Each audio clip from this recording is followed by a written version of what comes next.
Hi friends, ఇప్పుడు మనము తాడి చెట్ల పాలెం రేవు దగ్గర ఉన్నాము. ఒకసారి చూడండి అందరూ, నా వెనక సముద్రం. ఇదొక బ్రిడ్జి. ఈ బ్రిడ్జి మీదకి వచ్చాను, చూడండి సార్. సముద్రం మొత్తం చూపి. ఫాస్ట్గా లాగబాకరా, చిన్నగా లాగా. ఎట్ట ఉండాలి లాగితే? వీడియో సినిమా తీసినట్టు ఉండాలి. చూడండి ఫ్రెండ్స్ అందరూ, ఇక్కడ బాగలేదు. ఇదంతా సముద్రమేను. చూడండి ఒకసారి అందరూ చూడండి. ఇంకో మా మామ నేను ఇద్దరమే ఇక్కడికి ఎంటకాయలు షికారు చేయడానికి వచ్చాము. ఆటో ఇంటికాడ ఉంది, నేను మాత్రం ఇక్కడ తిరుగుతున్నాను. చూడండి ఒకసారి. ఇదిగో మా మామని చూడండి. మా మామని చూసి నాకు అందరూ సబ్స్క్రైబ్ చేయాలి. ఇప్పుడు మనం పోతున్నది తాటి చెట్ల పాలెం దగ్గర ఒక బ్రిడ్జి సముద్రంలోకి ఉంటది. అది దాదాపుగా ఒక 6 కిలోమీటర్ దూరము సముద్రంలో కట్టి ఉంటది. దాని మీదకి మనం వెళ్తున్నాము. ప్రతి ఒక్కరు చూడండి. ఈ బ్రిడ్జి ద్వారా సముద్రంలో నీళ్లు మోటార్ల ద్వారా రైలు గుంటలకు పంపించడం జరుగుద్ది. ఇప్పుడు ఇది వర్కింగ్ లో లేదు, అని ఎవరైనా ప్రజలు చూడటానికి మాత్రమే ఉపయోగపడుతుంది. ఇది కూడా పాతబడిపోయింది. దీని మీద నుంచి చూస్తే సముద్రం అనేది చాలా క్లియర్ గా కనపడుతుంది మనకి.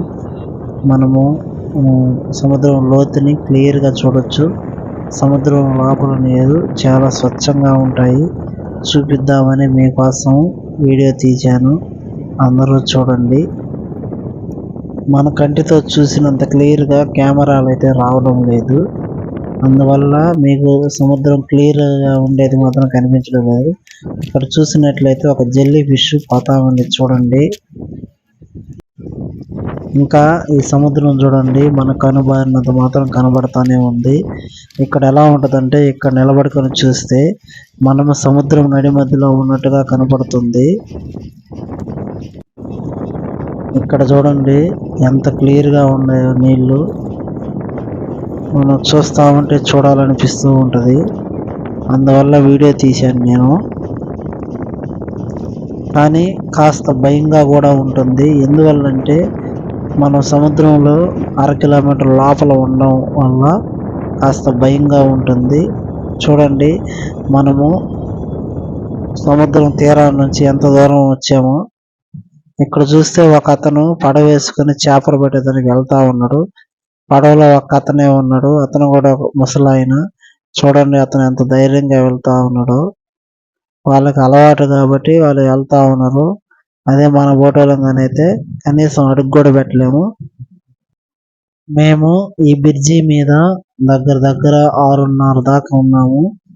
సాయంత్రం అవడం వల్ల ఎంటకాయలు పట్టేదానికి వెళ్ళాము.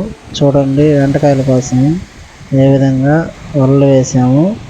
ఈ విధంగా వల వేయడం ద్వారా సముద్రంలోంచి ఎంటకాయలు వచ్చి ఈ వలలో చిక్కుంటాయి. అప్పుడు మేము పట్టుకుంటాము. కానీ మా అదృష్టం ఏమో కానీ ఈరోజు మాకు ఎంటకాయలు పడలేదు. వల కట్టినట్టే ఉంది.